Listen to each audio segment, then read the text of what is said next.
Hi everyone, welcome back to my channel. Thank you so much for watching my videos. Thank you so much for giving me all your love. And if you are new here, I am so glad to have you here and I hope you have a great time. Okay so मैं आज एक बहुत ही अपनी लंबी journey आपके साथ share करने वाली हूँ बचपन से लेकर आज तक की। एंड दिस इज़ समथिंग जो जिसने मुझे एक तरह से बहुत ही ज़्यादा शेप किया है into the person I am today. So yeah let's get into it. तो टाइटल और थंबनेल से आपको पता चल गया है कि what I am going to talk about. So let's start from the start. मैं जब पैदा हुई थी तो मैं एक बहुत ही हेल्दी बच्चा थी, मतलब मोटू सी। मेरे पास अगर पिक्चर मिलेगी तो मैं लगा दूँगी यहाँ पे। सो मैं एक बहुत ही हेल्दी बच्चा थी और मैं सांवली सी थी, मोटी एकदम। और ना मेरा फेस ना इतना, ये जो गाल थे मेरे फूले हुए थे पूरे। तो गाल फूले हुए थे उस हिसाब से जो मेरा नाक था वो दब गया था दोनों गालों के बीच। तो सब मुझे, मम्मी बताती है ऐसा और मेरी बुआ लोग भी बताते हैं कि सब मुझे बोलते थे, मतलब चिढ़ाते थे कि इसकी तो नाक ही नहीं है, नाक नाक चपटी है, मतलब ये सब गांव में ये सब नाम वाम देते हैं। हुआ धीरे धीरे विथ टाइम मेरा वेट बहुत घटते गया और मैं बहुत ही पतली हो गई। मतलब जब जब मैं बड़ी होने लग गई तो मैं बहुत ज़्यादा पतली थी। उन वो भी फ़ोटोज़ जो मेरे पास फ़ोन में है मैं वो लगा दूँगी, क्योंकि एल्बम्स में है बचपन वाले फ़ोटोज़ और एल्बम्स मेरे दूसरे वाले घर में है, तो इसलिए वो नहीं लगा पाऊँगी। सो जो मेरे फ़ोन में मेरे पास कुछ पिक्चर्स हैं वो मैं लगा दूँगी आपके रेफरेंस के लिए। सो जैसे जैसे मैं बड़ी होती गई मैं बहुत ज़्यादा पतली होती गई और उसका एक रीज़न ये था कि मेरी तबीयत बहुत ही ज़्यादा ख़राब होती थी। एंड आई कैन से कि आज भी ज़्यादा कुछ नहीं बदला है, क्योंकि मुझे जहाँ तक याद है कि मैं बहुत ज़्यादा बीमार पड़ती थी और मैं आज भी बीमार पड़ती हूँ। मतलब थोड़ा सा भी मेरे रूटीन में चेंज आ जाए या कुछ भी हो जाए तो मैं बहुत जल्दी, मुझे चीज़ें अफेक्ट कर देती हैं। तो क्या हुआ कि अ, जब मैं छोटी थी तो उस टाइम पे 1 और 2 क्लास की बात है, उस टाइम से स्टार्ट हो गया मेरा तबीयत ख़राब होना। एंड सबसे पहला मुझे एक इंसिडेंट याद आता है जब मैं बहुत बीमार थी और मैं हॉस्पिटल में बहुत दिन तक थी। तो उस टाइम पे मुझे याद है मम्मी पापा मतलब मेरे लिए कपड़े ख़रीद के लाते थे, मैं हॉस्पिटल में चेंज करती थी और खाना आता था मेरे लिए, फ्रूट्स वगैरह आते थे। तो ये सब मुझे याद आता है थोड़ा बहुत, वो हेज़ी ऐसी मेमोरीज़ होती है ना वो सब। सो वो जो तबीयत मेरी ख़राब हुई थी वो बहुत ज़्यादा सीरियस वाली हुई थी एंड इट वाज़ लाइक मैं बचती भी नहीं, ऐसे टाइप का तबीयत ख़राब हुआ था। मेरे अंदर खून नहीं था तो मुझे खून की ज़रूरत पड़ी थी, मेरे चाचा ने मुझे खून दिया था। तो उसके वजह से, आई थिंक उसके वजह से आई एम अलाइव टुडे। सो वो एक इंसिडेंट हुआ था और वो ऐसा इंसिडेंट था, पता है, रात के तबीयत ख़राब हुई थी रात में और मम्मी पापा मुझे रात को लेके गए हैं डॉक्टर के पास, चाचा लोग सब कोई, और डॉक्टर दरवाज़ा नहीं खोल रहा। बहुत अजीब सा सिचुएशन, ऐसा मुझे थोड़ा बहुत याद है, बाकी तो सब दूसरे लोग ही बताते हैं, मम्मी पापा बुआ चाचा लोग ये सब जो स्टोरीज़ बताते हैं मुझे वही पता है। तो उसके बाद से क्या हुआ, मेरी तबीयत कभी सही हुई ही नहीं। मतलब मुझे जहाँ तक याद है for most part of my life I have been very weak, जो कि मेरी बॉडी में भी दिख रहा था। मैं बहुत ज़्यादा पतली हो गई, इतनी पतली कि मैं क्या बताऊँ। उसके बाद मुझे थायराइड हो गया। मुझे जैसे थायराइड दो टाइप का होता है, एक में आप वेट गेन करते हो बहुत ज़्यादा, एक में लूज़ करते हो। तो मुझे लूज़ वाला हो गया था मे बी, क्योंकि मैं बहुत ही स्किनी हो गई थी और मैं इतनी पतली थी, सांवली भी थी। तो मेरा और ये मेरा वो पूरा ये जो थायराइड था ना वो बाहर निकल के आ गया था। तो मैं एक तो पतली सी और वो पूरा दिखता था ना, तो सब बोलते भी थे ये क्या हुआ है देख देख के। तो चलो वो पार्ट जो था ठीक है, बीमार थी ये वो, चलो ठीक है। मेरे बचपन में ना मुझे बचपन का कोई ट्रॉमा नहीं है, पता है, ऑनेस्टली बताऊँ मेरा बचपन बहुत अच्छा रहा है। क्योंकि मेरे 2 भाई बहन हैं, मतलब मेरा भाई है और मेरी बहन है, उन दोनों के साथ ही मैंने ज़िंदगी निकाल दी खेल खेल के। फिर भैया थोड़ा बड़ा हो गया, उसके बाद ऑब्वियसली हम सब बड़े हो गए, मतलब फिर खेलना कूदना कम हो गया, बट स्टिल हमारे छोटे भाई बहन कज़न्स वगैरह सब थे। तो मेरी ज़िंदगी बहुत ही अच्छी रही है बचपन में। तो एक एक ही चीज़ जो मेरी लाइफ में बुरी हुई है बचपन से इज़ बॉडी शेमिंग। और वो बचपन से ही मुझको बहुत ज़्यादा अफेक्ट करता था। मैं आपको बताती हूँ कैसे, क्योंकि मैं बहुत ज़्यादा पतली थी, तो कोई भी मेरे बारे में अगर पहली चीज़ बोलता था तो वो तो यही बोलता था कि आप इसको खाना नहीं खिलाते हैं, इसका सारा खाना आप ही खा लेते हैं क्या, इसका सारा खाना छोटी वाली को दे देते हैं क्या। ऐसे कौन बात करता है किसी के घर जाके, ये तो कितनी कमज़ोर है, ये तो कितनी कमज़ोर है, ये है वो है। अरे भाई, why do people do this. मतलब आप समझ ही गए होंगे किस टाइप के कमेंट्स मुझे आते होंगे। कुछ खाती नहीं है, इसको खिलाओ, इसको अंडा खिलाओ, नॉनवेज खिलाओ, इसको योगा करवाओ। हाँ, और योगा भी मेरे पापा मुझे लेके जाते थे मेरे थायराइड के लिए। मतलब मुझे याद है कि एक तो मैं इतनी बीमार रहती थी और उसी में ये लोग आके 50 कमेंट्स करते थे। मेरा इतना दिमाग ख़राब होता था, मुझे बहुत बुरा फील होता था। और आज जब मैं अभी मैं खुद, मेरी तबीयत ख़राब हुई तो मैं गई थी डॉक्टर के पास। 200 रुपये फ़ीस लगे, 500 रुपये दवाई में गए, 700 रुपये ऐसे ही खर्चे हो गए। तो आज जब मैं सोचती हूँ कि यार उस टाइम पे मैं कितनी बीमार पड़ती थी। पापा मुझे यहाँ से कटक लेकर जाते थे, जो यहाँ से 2 घंटा का रास्ता है, फिर वहाँ हम दिन दिन भर बैठते थे डॉक्टर के यहाँ। फिर डॉक्टर हमें देखता था, फिर दूसरे दिन आते थे। ऐसा 4-5 साल डॉक्टर्स के चक्कर लगाए, पता नहीं कौन कौन से डॉक्टर्स के पास गए थे हम। मैं सोचती हूँ कि उस टाइम पे कितने ज़्यादा पैसे लगते होंगे पापा के आने जाने के। और मैं ये सोचती हूँ कैसे मैनेज करते होंगे, कितना बड़ा स्ट्रेन पड़ता होगा फाइनेंशियली। आज मैं रियलाइज़ करती हूँ तो आई फील कि कितना कुछ करते हैं हमारे पेरेंट्स हमारे लिए, और हमें मतलब वो रियलाइज़ भी नहीं होता है। सो हाँ, तो वो बहुत ही डिफ़िकल्ट टाइम था हमारे लिए। फिर भी ठीक है, उतना मुझे कभी फ़ील नहीं होने दिया मम्मी पापा ने कि बाप रे क्यों तबीयत ख़राब होता है या ये वो। हमेशा मेरा बहुत ध्यान रखा है। मैं हमेशा से बहुत सेंसिटिव चाइल्ड रही हूँ, तो सबने हमेशा मुझे प्यार किया है, ध्यान दिया है। सो लेकिन बाहर से जब मुझे ऐसे बोलते थे, कमेंट्स आते थे, तो मेरा दिमाग ख़राब हो जाता था। मैं बोलती हूँ क्या है भाई, व्हाट इज़ दिस। फिर मैं मम्मी को आके बोलती थी, मम्मी मुझे ऐसे बोल रहे, तो मम्मी मुझे कभी नहीं बोलती थी कि अरे हाँ तुमको मोटा होना है। मेरा फ़ायदा यही था ना कि मुझे घर पे नहीं कोई बोलता था कि अरे तुम बहुत पतली हो, मोटी हो, खाओ खाओ। मुझे घर पे ज़बरदस्ती ऐसे नहीं करते थे घर वाले मेरे। तो वो एक मेरा प्लस पॉइंट था, मेरे पास एक एडवांटेज था कि उतना ज़्यादा मुझे अफेक्ट नहीं हुआ। तो वो बचपन तो फिर भी, क्योंकि बचपन तो यार छोटे बच्चे हैं, उतना अफेक्ट नहीं पड़ता, तो वो जैसे तैसे बीत गया। फिर when I came into my teenage years it actually started affecting me more. क्योंकि फिर आप टीनेज ईयर्स में you want to look your best, क्योंकि हॉर्मोन्स और एंड ऑल। आप फेसबुक उस टाइम चल रहा था, स्कूल में देखते हो कूल गर्ल्स, मतलब समझ रहे हो ना कि टीनेज ईयर्स वैसे ही होते हैं। तो अंदर से लगता था यार मैं अच्छी नहीं दिखती, मैं परफेक्ट नहीं दिखती, बहुत ज़्यादा ऐसा मन में आता था। क्योंकि ऑब्वियसली स्कूल में भी वही, स्कूल वाले भी कितनी पतली है, खाती नहीं है, उड़ जाएगी बैठेगी तो। और वही सेम सेम डायलॉग सबको ही चिपकाते थे कि माचिस की तिल्ली जैसी है क्या, तू तो हैंगर है, तेरे में कपड़ा टंगा हुआ है, ये सब। मतलब ये मैंने अपनी पूरी ज़िंदगी सुना है। और एक टाइम पे मुझे फ़र्क पड़ना बंद हो गया था लिटरली। क्योंकि मेरी मेरी मम्मी को मैं बोलती थी ना, मम्मी मुझे सब पतला पतला बोलते, तो मेरी मम्मी बोलती थी कि हाँ तो क्या हो गया, तुम मॉडल्स लोग को देखी हो, मॉडल्स लोग के जैसा बॉडी है तुम्हारा, वैसे के लिए लोग मरते हैं। मम्मी ऐसे बोलती थी, तो वो उतना फिर, और एक्चुअली मैं उतना ध्यान नहीं देती थी। और मुझे लगता है एक रीज़न ये भी था कि मैं थोड़ा कम ध्यान देती थी इस पे, क्योंकि कन्वेंशनली सोसाइटी के ब्यूटी स्टैंडर्ड्स के हिसाब से माय फेस इज़ प्रिटी। तो लोग हमेशा मुझे मेरे फेस की मतलब मुझे पतली तो बोलते थे, लेकिन साथ में फेस की तारीफ़ करते थे कि ओ तुम तो सोनम कपूर जैसी दिखती हो। अब मुझे लोग बोलते हैं आथिया शेट्टी जैसी लगती है।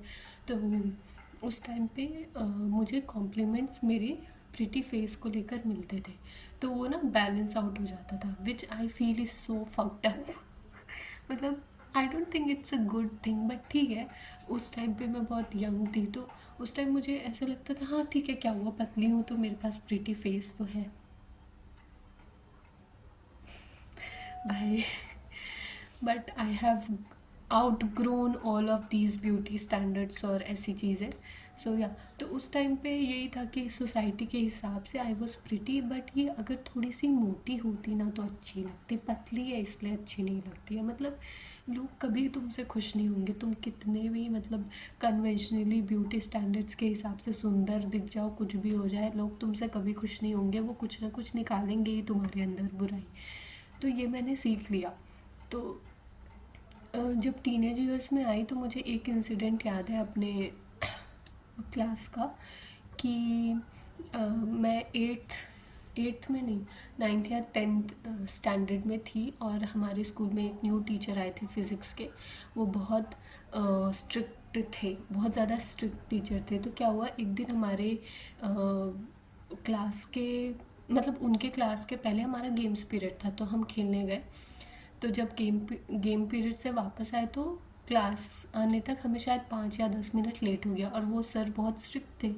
तो जब हम सब आए तो वो बहुत गुस्सा करे कि मेरे क्लास का तुम लोग टाइम वेस्ट किए, ये वो, सब खड़े रहो, सबको पनिशमेंट मिलेगा, ठीक है। तो वो क्या करे, तो वो सबको मार रहे थे। आज मैं जब सोचती हूँ इस बारे में कि हाउ डेयर ही आप स्केल से मारते, डस्टर से मारते, वो चांटे मार रहे थे। और हम लड़कियां, मतलब समझ रहे हो, 14 से 16 साल तक की लड़कियां चांटे मार रहे थे वो। तो फिर हम तो क्लास में सबको मारे थे, तो मेरी तरफ आए। तो जब मुझे उन्होंने चांटा मारा, एक बात सोचो, मैं 14-15 साल की पतली दुबली सी लड़की, और वो आदमी 30-35 साल का होगा। उन्होंने इतनी ज़ोर से चांटा मारा ना, मैं पूरा हिल गई और गिरने वाली थी। और मैंने बेड बोल रही हूँ, जो क्या बोलते हैं उसको, बेंच, हाँ, टेबल, बेंच जो होता है उसको पकड़ लिया, और मैं अपने आप को गिरने से बचा लिया। उस बात का इतना मजाक बना बाद में कि प्रियंका तो इतनी पतली है कि पूरा हिल ही गई, प्रियंका तो हिल ही गई। और मैं भी लोगों के साथ हंस रही हूँ, लोग मेरा ही मजाक उड़ा रहे हैं और मैं भी हंस रही हूँ। और सच बताऊँ, अंदर से मुझे इतना घटिया फील हो रहा था, इतना गंदा फील हो रहा था, I was feeling so low. But मैं हंस रही थी क्योंकि मेरी आदत थी कि मैं जोक्स को ऐसे ही लेती थी, बचपन से मैं ऐसी ही हूँ। मैं उतना लड़ने झगड़ने वाली लड़की हूँ नहीं, मुंह फुलाने वाली। मैं सोचती हूँ ठीक है, जाने दो, क्या हो गया। और I am not blaming any one कि मेरा मजाक उड़ाया गया। आई एम जस्ट सेइंग कि उस टाइम पे ना हम बच्चे थे, तो हमें नहीं पता था किस सिचुएशन को कैसे हैंडल करना है। तो जिन्होंने मेरा मजाक उड़ाया, उनके लिए वो नॉर्मल होगा, उनके लिए it was just a joke. And वो भी बच्चे थे यार, इतनी अकल उस टाइम हमारे अंदर नहीं थी। ये body positivity and all, mental health, ये सब तो अब जाके ज़्यादा लोग इसके बारे में बात कर रहे हैं, उस टाइम पे इतना ज़्यादा नहीं था। तो उस चीज़ ने मुझे इतना ज़्यादा अफेक्ट किया कि वो मुझे आज भी याद है। सोचो, वो इंसिडेंट मुझे आज भी याद है। सब थप्पड़ सबको पड़ा था, पर मुझे आज अच्छे से याद है क्योंकि मेरा मजाक बना था उस चीज़ को लेकर के, कितनी पतली है, सर ने मारा तो पूरा हिली गई, गिरने वाली थी, ये वो। तो उसके बाद से मुझे याद है, मैं हमेशा कॉन्शियस थी अपने बॉडी को लेकर। कॉलेज में भी गई तो मुझे ऐसा लगता था मेरे साइज़ के कपड़े भी नहीं मिलते हैं, कुछ भी मेरे अंदर अच्छा नहीं लगता क्योंकि मैं बहुत ज़्यादा पतली हूँ, या मुझे हेल्दी होना है, मुझे एक्सरसाइज करना है। इस चक्कर में पता है, मैंने कॉलेज में एक बार मास गेनर मंगा लिया था। मैं पी नहीं पाती थी, पता है, मैं हॉर्लिक्स भी नहीं पी पाती हूँ दूध में। मतलब मीठा चीज़ मुझे पसंद ही नहीं है। दूध में मैं हल्दी डाल के पी सकती हूँ, पर हॉर्लिक्स वगैरह नहीं। तो मास गेनर मंगा के पिया, ज़बरदस्ती पीती थी, मुझे उल्टी होती थी वो पीने के बाद, पर मैं पीती थी। और इतना मन ख़राब हो जाता था मेरा, और मैं इतनी, और उस टाइम ऐसे ही मैं दूसरी चीज़ों की वजह से भी स्ट्रेस्ड थी। तो मैं अपने बॉडी को सोच रही थी हेल्दी हो जाऊँगी, हेल्दी हो जाऊँगी, पर कुछ काम नहीं किया। घर पे भी एंड्योरा मास्क मंगाया था, कुछ काम नहीं किया। क्यों काम नहीं किया? Because I was not fine mentally ना। एंड जो ये मोटिवेशन था मोटा होने का, it was coming from outside, it was coming from insults, it was coming from judgements, it was coming from hate, that I don't like myself, this is not what I want to be, ऐसा करके। But जब मुझे realise हुआ कि ये तो काम ही नहीं कर रहा है, जब मैंने फाइनली अपनी बॉडी को धीरे धीरे एक्सेप्ट किया, और ये पता है, ये ऐसा नहीं था कि एक दिन अचानक से मैंने अपनी बॉडी को एक्सेप्ट कर लिया। वो मैंने धीरे धीरे खुद से बातें करना स्टार्ट की कि क्यों मुझे मोटा होना है, मेरे दोस्त भी बहुत हमेशा सपोर्टिव रहे, तो मैं उनसे भी शेयर करती थी, यार मुझे अच्छा नहीं लगता, मुझे चिढ़ाते हैं ऐसे वैसे। तो मेरे फ्रेंड्स भी बोलते हैं कि तू जवाब दिया कर, या फिर तू ध्यान मत दे, तू सुंदर है, तू अपने में जैसी है बहुत अच्छी है, ये वो। तो उसके वजह से ना धीरे धीरे मेरे अंदर वो आने लगा कि चलो ठीक है, I need to accept my body how it is. पता है, ये जो बचपन से आपके ऊपर कमेंट्स किए जाते हैं आपके अपीयरेंसेस पे, और लोग छोटे छोटे कमेंट्स मारते हैं जोक्स की तरह, उनको लगता है मजाक ही तो कर रहे हैं, बट एक्चुअली ये ना आपको बहुत अंदर तक अफेक्ट करते हैं, ये इनसिक्योरिटीज़ को जन्म देते हैं। आपको बताऊँ, इनसिक्योरिटीज़ आपके अंदर आप खुद नहीं लाते, क्योंकि आप अपने आप को वैसे नहीं देखते हो, आप नहीं देख रहे हो, लोग आपके अंदर ये चीज़ें डालते हैं आपको बोल बोल के कि तुम्हारे तुम्हारे तो बहुत पिंपल्स हैं, तुम्हारे तो बाल कम है, तुम्हारी हाइट छोटी है, तुम मोटी हो, तुम पतली हो। भाई, ये कैसे लोग हैं, इनको नहीं पता क्या कि वो आदमी अपने आप को मिरर में देखता है। सब सुबह उठ के अपने आप को मिरर में देखते हैं, सबको पता है कौन कैसा है, सबको अपनी कमज़ोरियाँ पता है, सबको ये भी पता है कि अगर वो मोटे हैं तो उनको हेल्दी होने की ज़रूरत है, अगर वो पतले तो उनको थोड़ा और हेल्दी मोटा होने की ज़रूरत है, एक्सरसाइज करने की ज़रूरत है, एक्ने है तो उनको हेल्दी ईट करने की ज़रूरत है। सबको सब कुछ पता है, and most probably they are working on it and they are finding solutions. You don't need to tell them, but these people won't shut up. And it's just how the society is, it's just how people think, and we cannot change other people. हम हर किसी का मुंह बंद नहीं करवा सकते, हर किसी को जवाब नहीं दे सकते। The only thing we can do is love ourselves, accept our body. और आप अपनी बॉडी को एक्सेप्ट कैसे करोगे?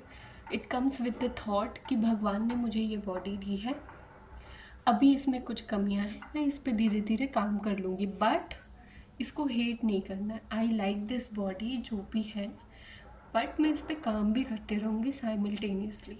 This is how you accept the reality. अगर आपके अंदर एक बार ये थॉट आ जाता है ना कि आई लव माई बॉडी, बस मुझे अब इस पर थोड़ा बहुत काम करना है फ़न चिल वे में, तो आप सेट हो।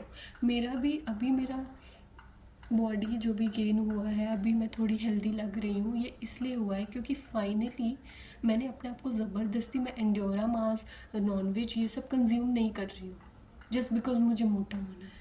I am not doing that, I am just eating healthy food. मेरा माइंड सेट अच्छा हो गया है, मैं अपने बारे में अच्छा सोचती हूँ, मुझे जो चीज़ें पसंद है मैं वो करती हूँ। When you are happy you will automatically become healthier. It's just the mind and body connection, यहाँ से सही तो यहाँ से भी सही, that's it.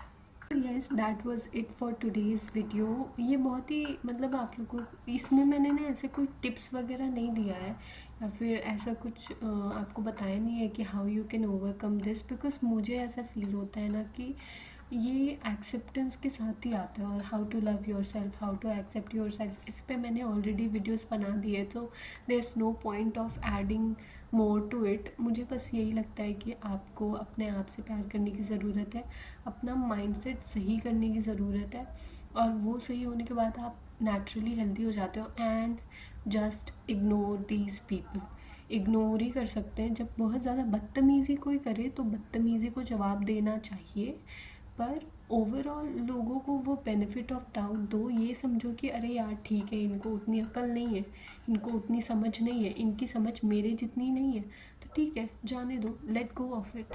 Okay, when you will start letting go of these hateful comments or these unnecessary comments, you will actually get more time to focus on your health, which will be better। और जवाब सिर्फ आप अपने actions से ही दे सकते हो, मुंह बोली ज़बान का कोई उतना मोल नहीं होता है। So at the end of the day it's you, you need to take care of yourself. अपने आप को आप जितना संवार सकते हो संवारो। That's it, thank you so much for watching, bye.